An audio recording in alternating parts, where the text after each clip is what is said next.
ॐ भूर्भुवः स्वः तत्सवितुर्वरेण्यं भर्गो देवस्य धीमहि धियो यो न प्रचोदयात्। ॐ शान्ति शान्ति शान्तिः. Namaste my dear friends, this is video number 23 on Vivek Chudamani of Adi Sankaracharya. This video starts with the topic Spiritual Growth, the Secret. Stanza number 339 to 348. This video starts with stanza number 339.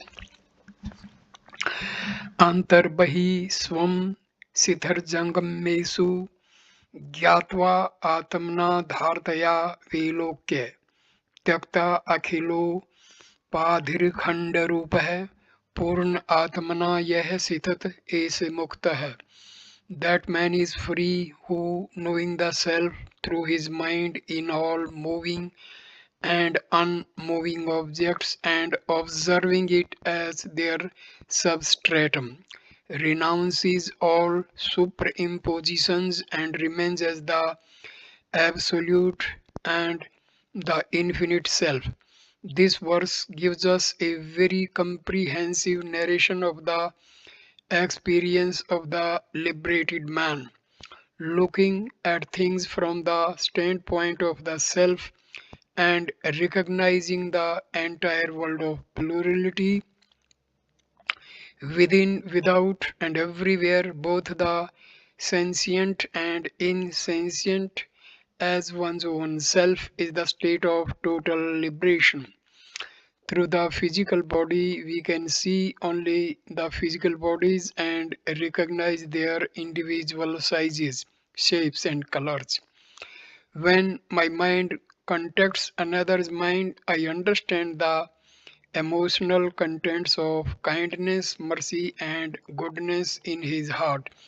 When I come in contact with another person's ideas, I understand his intellectual qualities. When I shake hands with another, I will not thereby understand his intellectual capabilities. By a handshake, all that I understand is perhaps the strength of his physical grip. Similarly, in order to recognize the Atma in me as the self present everywhere, I must look at it from my spiritual standpoint. Only when I withdraw myself into my spiritual personality and then look out shall I recognize the entire world as the spiritual reality, the self. Therefore, one who has transcended the body, mind, and intellect, meaning all the conditionings, alone can come to experience the nature of the self as the unbroken, immutable, one homogeneous reality. He who thus comes to experience this infinite consciousness where there is no longer any separateness within and without, when there is no longer a perceived world of plurality, as all of them have now dissolved into this one experience of infinitude, is said to be liberated from all the natural limitations of his body, mind, and intellect. सव आत्मता बंध विमुक्ति हेतु सर्व आत्म भाववान प्रोस्ति कश्चित् दृश्य आग्रहे सत्य पद्यतेषु सर्व आत्म भावोवश्य सदा आत्म निष्ठाया. To recognize the entire universe as the self is the means of release from all sense of bondage. There is nothing higher than realizing the universe as the self. One realizes this state by excluding the objective world through steadfastness in the eternal Atma. To expand oneself in spiritual vision and experience the totality as one's own self is Sarvatma Bhava, the recognition of the universe as the self. At present, our personality is extremely egocentric. We fail to recognize or to identify with our country or state or community or even beyond our own terrible attachments to our body and possessions. In fact, beyond these attachments, we have no other personality. From this self centered, extremely limited, supremely circumscribed frog in the well experience, we have to grow, expand, and gain the vision of the entire universe as the self in us. Expand to realize that all is the self. Try to find accommodation for everyone in your compassion and in your love for the world around you. Recognize that all things are creation of Narayana. Then recognize that things are only Narayana himself, his various divine forms. As such, they are all the moving temples of the Lord. Therefore, Lord alone exists. Ultimately, when you come to experience that the self in me is the self everywhere, then alone there is total liberation from the bondage of the mortal. There is nothing superior to this experience of the oneness in everything. This is the highest experience. Na pro asti kaschit. When once this experience is gained, we get completely rooted in the spiritual experience of the Supreme. The perception of plurality ceases, meaning no more do we see the objects as distinctly separate, but in that new light of wisdom, all of them coalesce to be the one, shining in their new garment of beauty, peace, truth. The names and forms are there, but in and through them all, we come to see the truth, the reality everywhere. In our spiritual sadhana, a stage comes when nothing of the outer world is experienced, neither the objects, emotions, thoughts, nor the body, mind, intellect. Within and without, there is nothing but the binding flesh of reality, that state in which there is nothing but consciousness and perceptions of the body, mind, and intellect have totally ended is the experience of the whole universe as the self, Sarva Atma Bhava. The spiritual apprehension is in fact entirely different from all the intellectual and logical conclusions arrived at by our sages. That pure spiritual experience is indicated here as Sarvatma Bhava, the vision of the universe as the self. Stanza number 341. दृश्याग्रहणं कथं नु घट्टते देहे आत्मना तिष्ठतो बाह्या अर्था अनुभव परशक्त मनसस्त्रिक्रियः कुर्वतः सन्न्यस्ता अखिलं धरम करम विषय नित्य आत्म निष्ठा प्रहि सत्वजी करणी आत्मानि सदा अनुच्छय भी यत्नः. How is the exclusion of the objective world possible for him who lives identified with the body, whose mind is attached to the perception of external objects, and who performs various acts for that end? This exclusion should be carefully practiced by sages who have renounced all kinds of duties and actions and objects, who are passionately devoted to the eternal Atma and who wish to possess undying absolute bliss. In order to attain total liberation, perception of the world of plurality has to cease. How can this be brought about?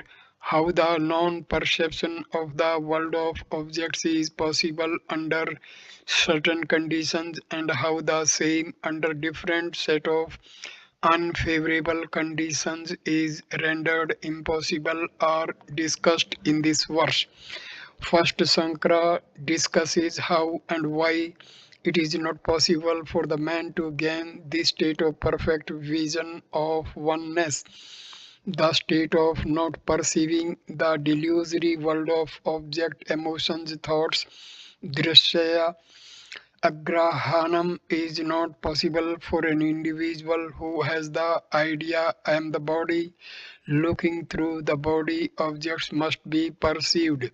Where can they go? To a dreamer, the dream is inescapable all along his dream state. To the ego, the world of objects is inescapable as long as he has the idea body am I.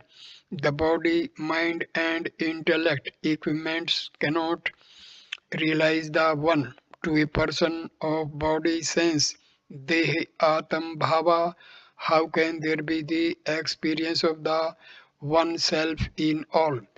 Parma Atma Bhava, how can he gain the concept of the oneness of the infinite reality, the non-apprehension, agrahanam of all misapprehensions cannot be to an individual who is identified with and looking through the equipments.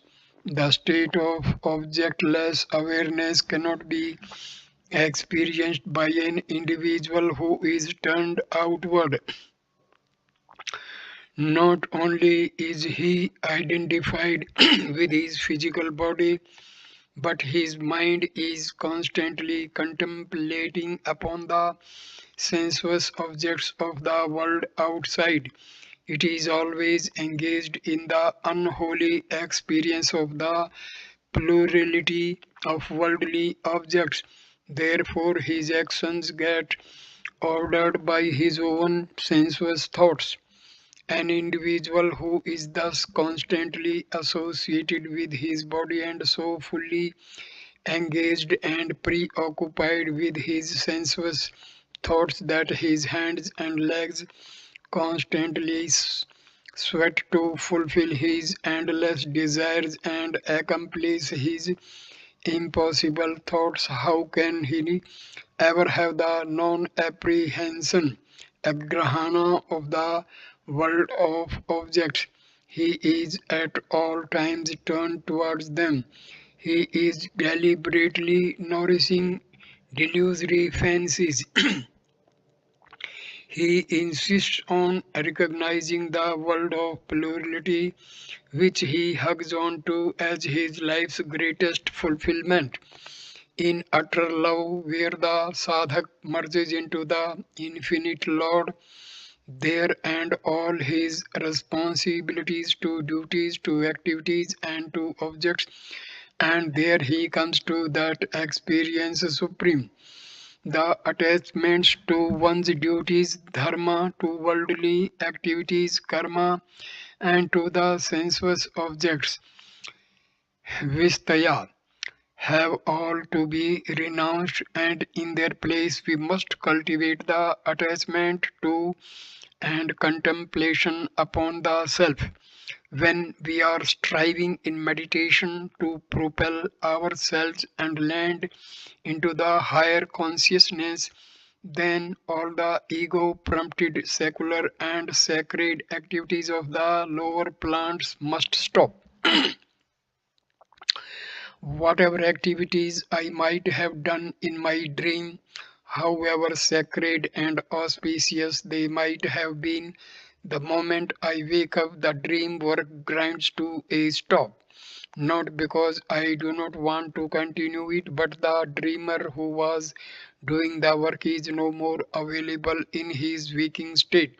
The entire field of activity and equipments of action available in the dream have now merged into me, the waker. They are no more available in my waking condition. Similarly, the secular and the sacred activities that we undertake and the various objects that we quote are all transcended by those who are constantly living in the contemplation of the Atma, the Brahma. As a result of it, they become knowers of Brahma, nay, they become Brahma. In the Brahmic consciousness, the world of plurality is not available. Stanza number 342. Srav atam siddhaye bhikshu कृत सर्वणं कर्मणं समाधिं विदधात् तेषा शांतो दान्त इति श्रुति. To the sannyasin who has listened to the discourses upon the scriptures and who has cultivated calmness, self-control, etc., to him the Shruti prescribes samadhi for realizing that the whole universe is the self sarva atma siddhi. A very famous statement of Brihadaranyaka Upanishad is referred to in this verse. In one line, it indicates what a seeker must do in order to make himself fit for the final spiritual experience. Six qualities are mentioned and they are all to be diligently cultivated. Keep this sixfold wealth in your pocket and start upon the pilgrimage to perfection. If you have these six adjustments in yourself, then you shall reach to see the reality in your own self, Atmani. These personality disciplines are number one, calmness, Sama, number two, self control, Dama, three, mind withdrawn from all objects, emotions, thoughts, Uparti, four, capacity to suffer silently and nobly the little pin pricks of life, Titiksha, fifth, faith in yourself, in the Shastra, and in reality, Shraddha, and six, contentment with what you have been blessed with, Samadhan. Equipped with these, the seeker will find the spiritual realization is very simple. He can now readily turn his entire attention upon his own self and realize it directly. Atmani eva atmana pashyet. The two supplementary qualities necessary in an individual who wants to experience the oneself present everywhere are that he must be a renouncer, bhikshu, and has listened to the discourses upon the scriptures. Krita sarvanaha karmanaha. A sannyasi bhikshu is one who has renounced everything and lives on the bare minimum of objects that he may accidentally come across by sheer chance and is not running hungrily after them. Such an individual, if he has done sufficient listening to the teacher and has performed enough selfless, dedicated experience of samadhi, such an individual must practice samadhi. It is thus prescribed by the Brihadaranyaka Upanishad in one of its well-known statements. Stanza number 343. आरूढ़ शक्तिन रहमो विनाश है कर्तुन्ने शक्य सहसा अपि पंडित है ये निर्विकल्पा समाधि निश्चला स्थान्तरात्म भवा ही वासना. Even wise men find it impossible to suddenly destroy the ego once it has become strong, except for those who have become perfectly calm through nirvikalpa samadhi. Indeed, desires are the effects of innumerable births. The attitude of the individuality, the perceiver, feeler, thinker, I am sense arises as a result of one's ignorance of the self. It has been maintained by each one of us over a long period of time, during our slow scrambling up the ladder of evolution from the beginning of time. Hence, this ego cannot be annihilated immediately, nor is it at any time easy, except those who have become steadfast in the experience of Nirvikalpa Samadhi. Even great, learned, and wise men cannot end their ego suddenly. Nirvikalpa Samadhi is the state of mindlessness where all thoughts have been consciously eliminated and blissfully transcended.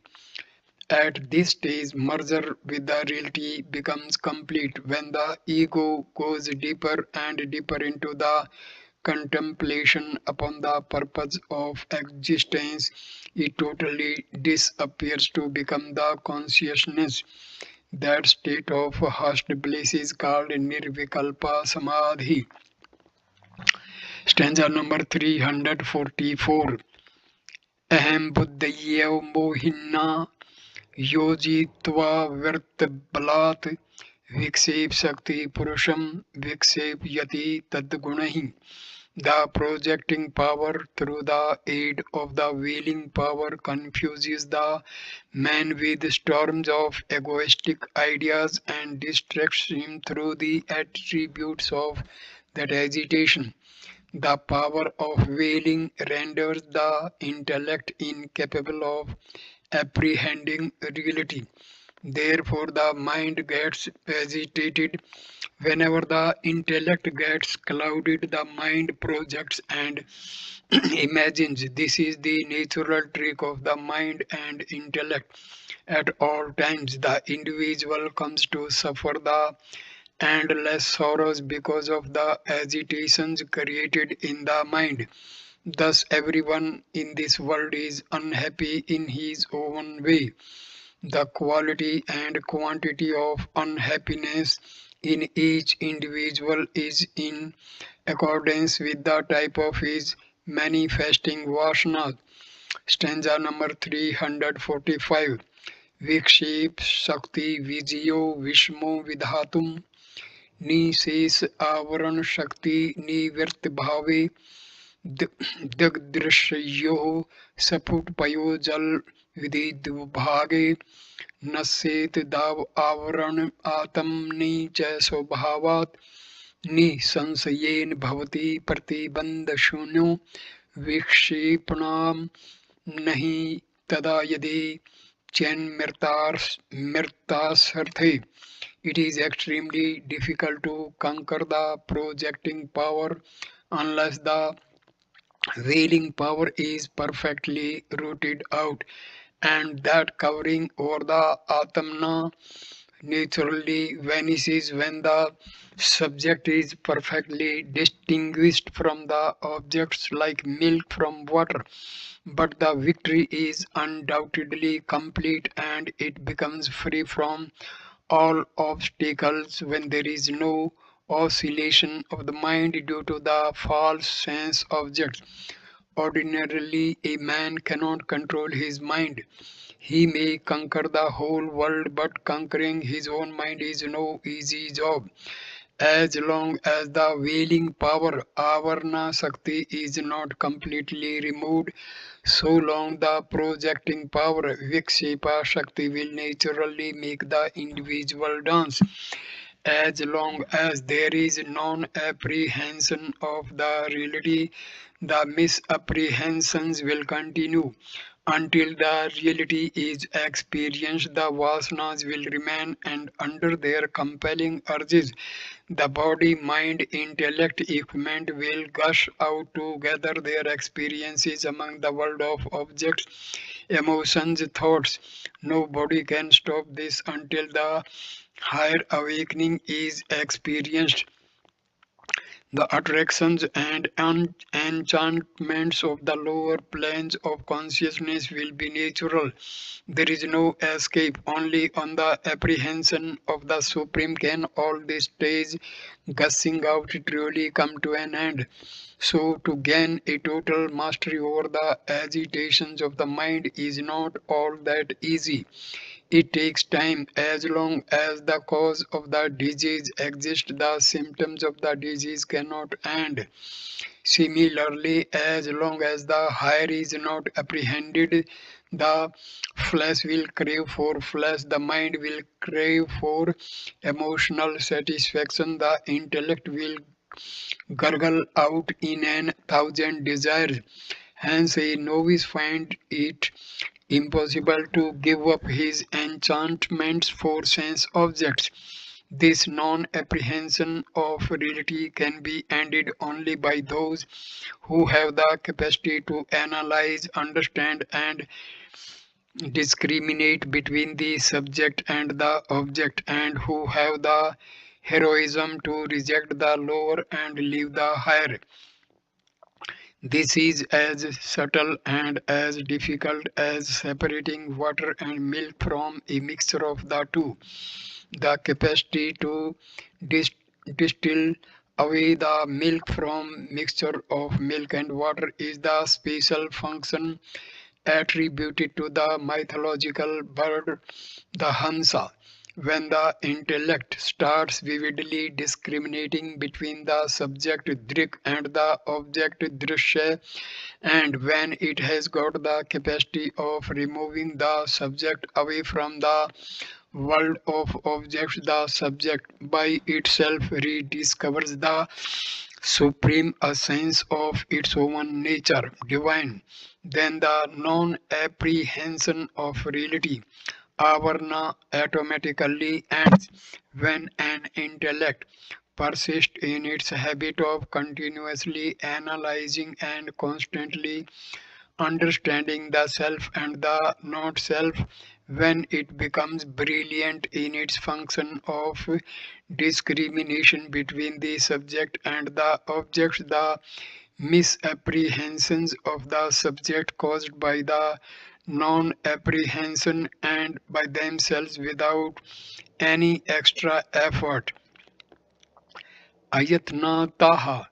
When you start realizing that you are the subject, the one who is aware, and that these objects are all in you, and when they are removed, you are the objectless awareness and are no more really involved in them, you become, as it were, distilled away from them and their deluding confusions. As a result of this, the pure self is revealed without any special effort. In that experience of the self, there can be no trace of any doubt at all.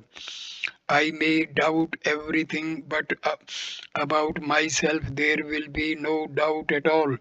This self, being the subject, is the very core in each one of us. Realizing that the self in me is the self everywhere, there is nothing which is other than me. Hence, there are no mental agitations. So, then who will doubt and how? In Sanskrit, Hansa denoting this bird has a pertinent etymological meaning. I am ahem. He, Saha is Hansa. To realize I am he is the bird Hansa. Having woken up from a dream, will the waker any more yearn for the embrace of the dreamer's wife? The dreamer's wife was loved by the dream body, which on waking is no more available to the waker. Similarly, when the individual wakes up to the higher plane of consciousness, he will have no more oscillations of the mind. Pratibandha Sakunneha. Even if it tempting objects of pleasure are around him, he knows that they are all false. Mrisha. Stanza number 346. सम्य अविवेक विवेक है सफुट बोध जन्यो विभज्य दृग्दृश्य पदार्थ तत्वम छिन्नति ही माया कृत मोह बंधम यस्मात् दिवि मुक्तस्य पुनर्न संसरति.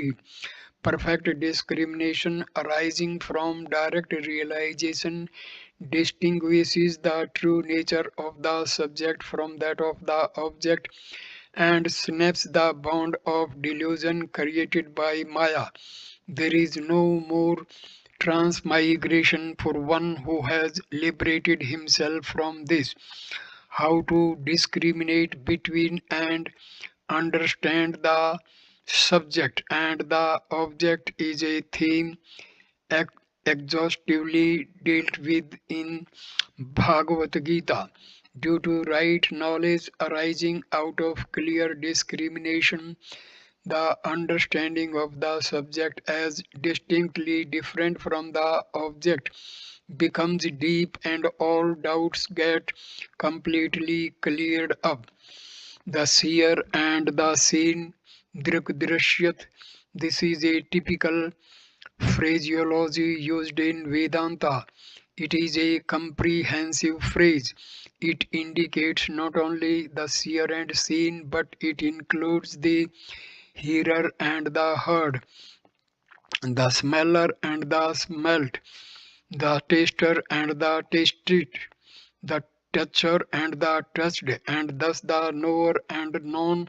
In or short, the idiom denotes all known subject object relationships. Those who have thus, as a result of clear discrimination, pure knowledge of the subject and object, comprehended the reality which by itself plays as both the subject and object everywhere. It is the substratum, the essential sport of both the subject and the object. The subject and the object are different expressions of the same reality. Just as the waker's mind is the only essence tattva in the dreamer and all that he had dreamed. When this apprehension of reality comes, it banishes all the effects created by the non apprehension of reality. It destroys all vasanas. It cuts down the avidya along with all its effects. The effects of non apprehension of reality, avidya, are delusions or misapprehensions, and because of them there is bondage, the strong sense of identification with one's body, mind, intellect, equipment. Hence, an individual is liberated totally when all his sense of limitation created by delusory misconceptions arising from the non apprehension of reality has been ended because of his vivid and direct apprehension of reality. To such an individual, there cannot be again any sansar as Maya. The cause for it has ended in him. Stanza number 347.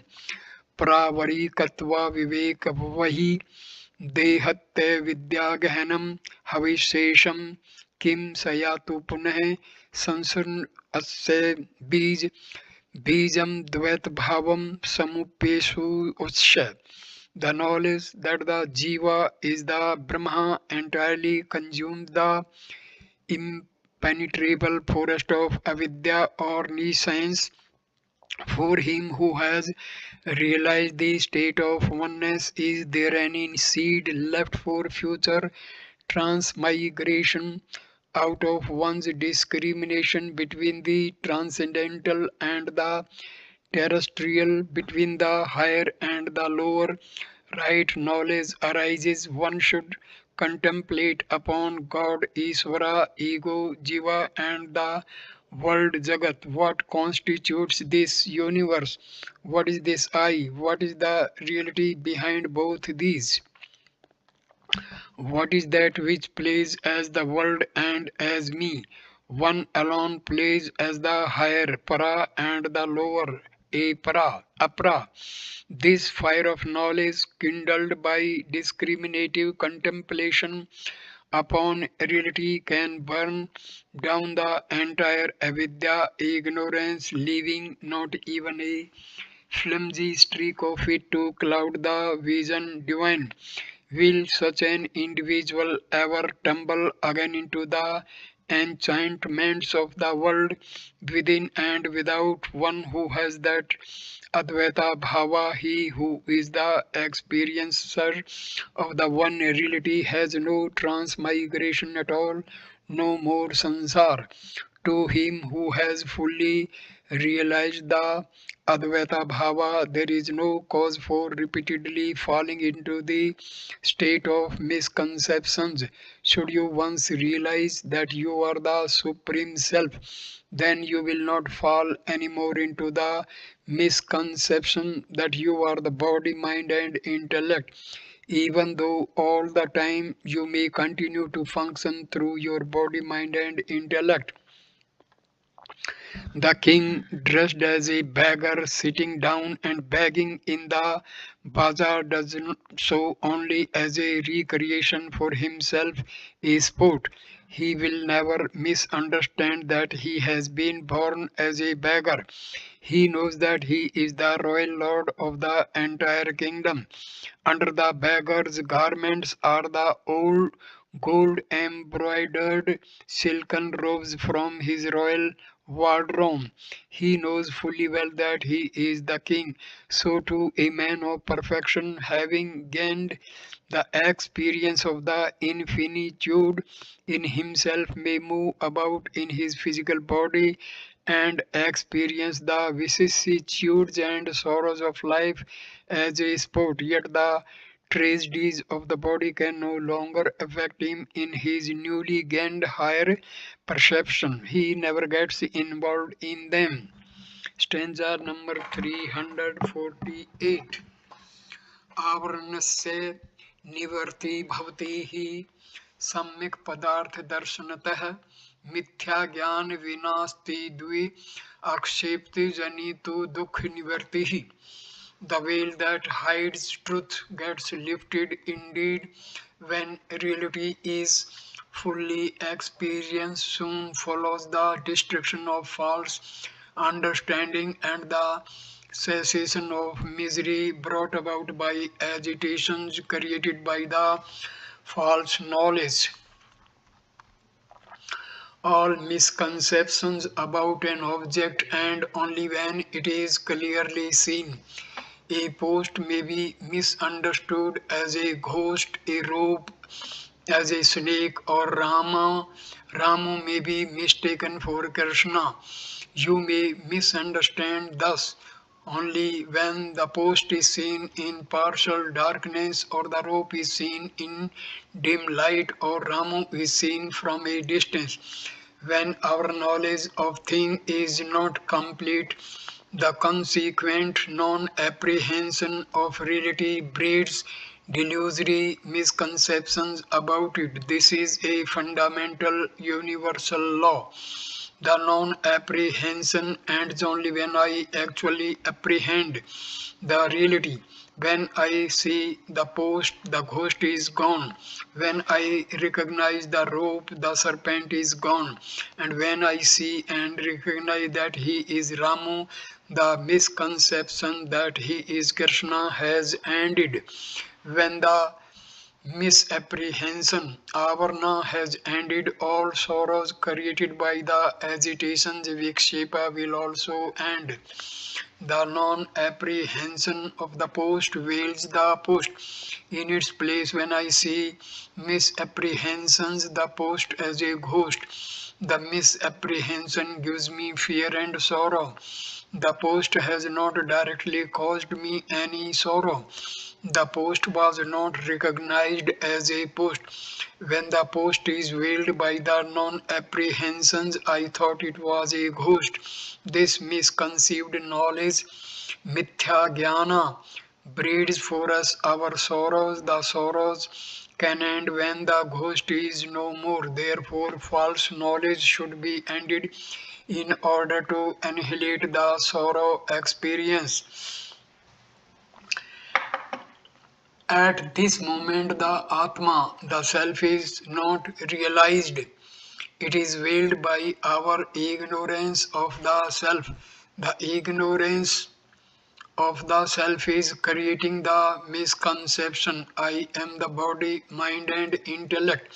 The concept that I am a limited creature gives me the sorrows of life. When I apprehend the consciousness, the spiritual non apprehension in me naturally ends. Therefore, there is no more the demeaning feeling I am a jiva. Thus, the sorrows arising out of the ego sense, jivatma bhavana, are all ended. This is more clearly brought out in the following verse: cause effect falls. Stanza number 349 to 353. Stanza number 349. एतत्रितयं दृष्टं सम्यग्रजो स्वरूपविज्ञानात् तस्मात् तवस्तु सत्वं ज्ञातवं बन्धमुक्तये विदुषा. These three are observed in the rope when its true nature is fully apprehended. Hence, the wise man should know the true nature of things in order to break his bonds. When the knowledge of rope is veiled from one's cognition, three conditions are experienced: one, the veiling or ignorance of the rope; two, projecting a snake in its place; and three, the fear arising from the snake. These three are always there whenever one sees a snake in a rope. Had the rope been seen as a rope, there would have been no sorrows. But when it is mistaken for a snake, the snake produces the sorrow. Therefore, it is absolutely essential for a man of true spiritual hunger to experience this great reality and to know the nature of the self in order to end the non-apprehension of the self and the consequent misconceptions, the identification with the BMI and resulting unavoidable sorrows. Stanza number 350. Ayo Agni Yoga Dev Sat Samanvaya त्रयादिरूपेण विजर्भते धी तत्कार्ये अतिदिवितं यतो मृषा दृष्टं भ्रम स्वपन मनोरथेषु. Stanza number 351. ततो विकाराः प्रकृते हम मुखाः देहवासना विशाश्च सर्वे अक्षणे अन्यथा भावितया हर्मीसा मस त्वम आत्मा तु कदापि नानित्था. Just as a piece of iron through contact with fire manifests as fire, the intellect manifests itself as the knower and the known through the immanence of Brahma. These two, the effects of the intellect, are observed to be unreal as in delusion, dream and imagination. So too the modifications of Prakriti from the ego down to the gross body and all the sense objects are also unreal. Their unreality is indeed due to their being subject to change every moment, and the Atman never changes. When an iron piece is in contact with fire, it absorbs the heat and the luminosity of the fire, and after a sufficiently long time it will be difficult to tell which is the glowing iron piece and which the burning piece of charcoal. They both become of the same nature. Similarly, when the not self, the matter is in contact with the self, the consciousness, it acquires the semblance of consciousness. If the iron piece is removed from the fire and for a time kept away from it, the fire of the iron drains away to the elemental fire and the iron reverts to its own nature. Iron by nature is heavy black in color and cold to touch. A glowing piece of charcoal is light in weight, golden in color and hot to touch. Both have distinctly opposite characteristics. A piece of iron can never be mistaken for a burning piece of charcoal. Yet, if the iron is kept in the fire for a sufficiently long time, the qualities of the fire are transferred to the iron piece, and the iron's own qualities are temporarily not available to at all.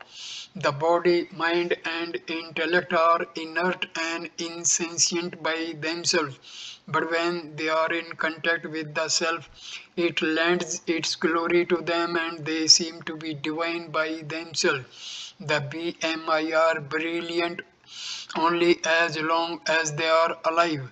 Once removed from life, they lose their capacities for perceiving, feeling, and thinking. The knowing principle behind the intellect, when it suffuses the thoughts, it becomes the knower.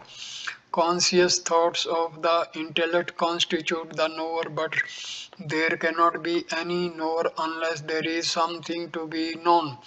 Thus, the Atman functioning through the intellect not only becomes the knower but also the world to be known.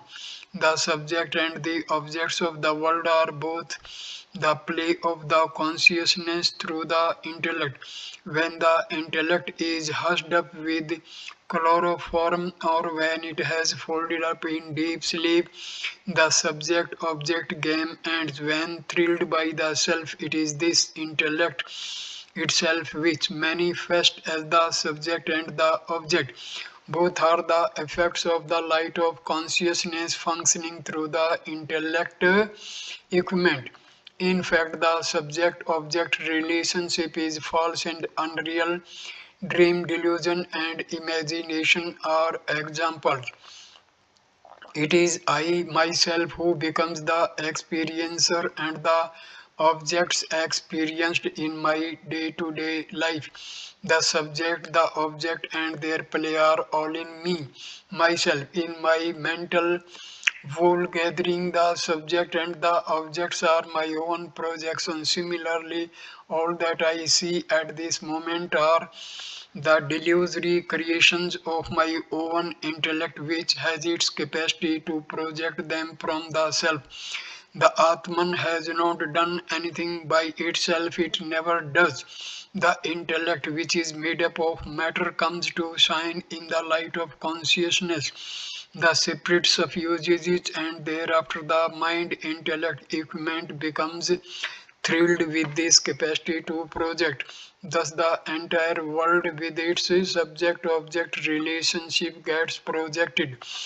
The intellect, gathering the semblance of consciousness from the self, becomes the subject, the objects, and their relationship. The subjective world consisting of the ego, PFT, the vasanas, the equipments of experience, the gross, the subtle, and the causal bodies, and the world of objects consisting of the objects perceived, the emotions felt, and the thoughts entertained are all projected by the mind fired by consciousness. The very nature of the entire creation is such that it never remains the same. Moment to moment it transforms into something else. Anyatha bhava, never permanent, it is ever changing and therefore unreal. The changeless is real, the Atma is something other than the intellect, and it never becomes anything other than itself. It knows no change. It is of its own nature at all times, it is immutable.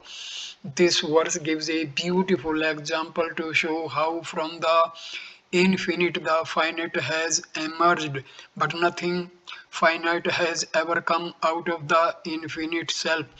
Then how is it that we are experiencing them? Such questions would normally arise. The answer is Sankara asserts like an iron piece appearing to be a fire piece when in contact with fire, ayo agni yogad eva. The superimposition can only reflect the qualities of the substratum. On a rope, we cannot have the delusory misconception of a cow, and superimposition is always mutual. It cannot be one way only. Sankara inquires into this phenomena of superimposition and says it is mutual superimposition, anyonya dhyasa. This is the technical term used by Sankara. Not only does the rope gain the properties of the snake, but the snake also borrows some properties from the rope. The snake is spotted, slimy, long, and has a hood.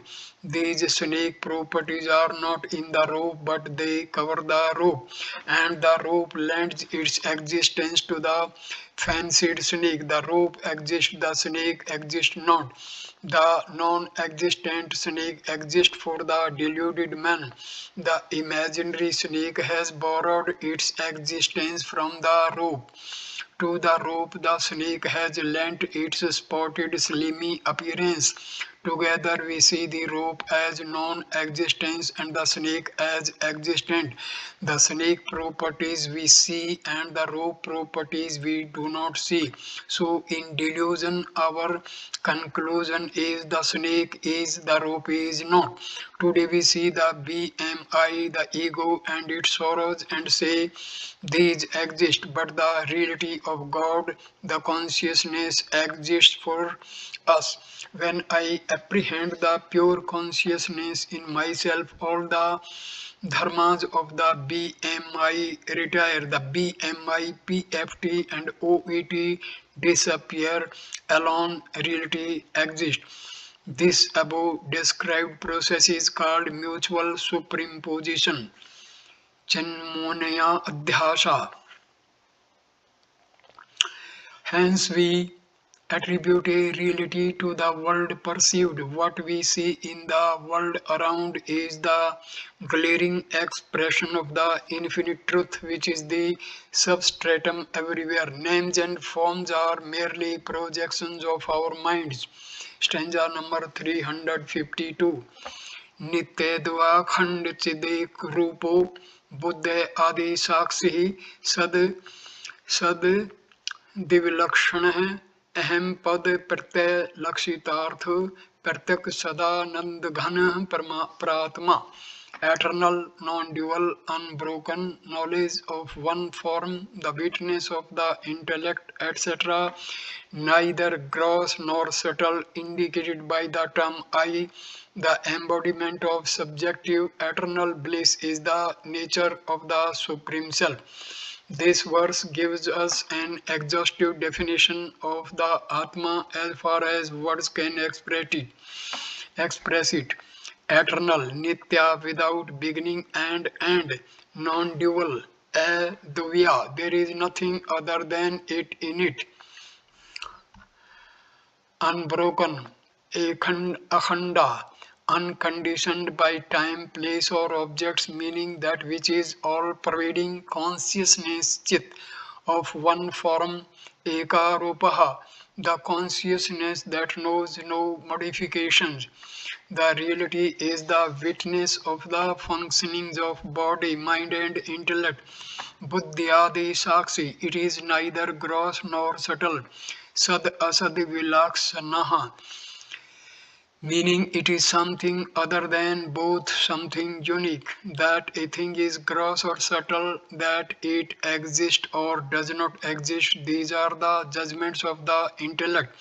With certain standards of understanding, we classify things as existing or non-existing, as good or bad, as subtle or gross, etc. All these are intellectual estimates which one is conscious of.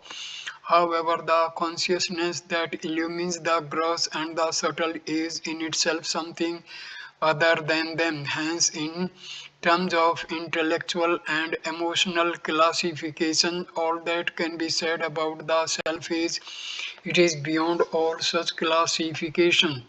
The Atma is indicated by the subject I, Aham Pada. In the famous Vedantic maxims, it is the I in I am Brahma. Aham Brahma Asmi. This I is not the PFT, nor has it anything to do with BMI and the OET. The I, the consciousness, illumines all my thoughts, emotions, and actions. That consciousness is the true I which is present everywhere. The indicative meaning of I in the Mahavakya is the self. To experience this supreme self, Pratma, we will have to go into the very subject Pratyak of our beings. At all times, the self is a totality of bliss. Sada Anand Ghana. This is so because there is no sorrow in it, which can be weighed against any measure of happiness. The cause for these sorrows are the BMI, PFT, and OET. When these are transcended all agitations, and where there is agitation, there is sorrow. Therefore, in terms of our present experience of the mind and intellect, the Atma is described as Anandaghana. Stanza number 353. इत्थं विपश्च स द्विभज निश्चितः तत्त्वं निजबोधदृष्टया ज्ञात्वा सौ आत्मना अखण्डबोधं तेभ्यो विमुक्तः स्वमेव शाम्यति. Thus the wise man, discriminating between the real and the unreal, establishing the truth by the insight of his knowledge and realizing his own self to be unbroken knowledge, becomes free and himself attains peace. Sankara first explained that which constitutes things unreal. Then he explained that which constitutes the real. A wise man should discriminate between the real and the unreal in the manner already explained. By rational thinking and close observation, he determines the truth by a process of discrimination. Through the vision of the higher, he ultimately comes to experience the consciousness in all its purity. When one realizes one's own self to be pure knowledge, one gets liberated from the ignorance of spirituality. The veiling avarna gets lifted and identification with the non-spiritual and its consequent agitations, vikshepa, and when these obstacles, veiling and projection are removed, the individual comes to experience quietude, divine. All obstacles are completely eliminated when an individual apprehends his spiritual nature. One, through intelligent discrimination between the self and the non-self. Two, through detachment from the not-self. And three, by complete identification with the self. So I conclude this video at this stage. Next video number 24 will start with the topic Samadhi, its nature. Stanza number 354 to 372. Thank you for watching this video. Namaskar, my dear friend. Thank you.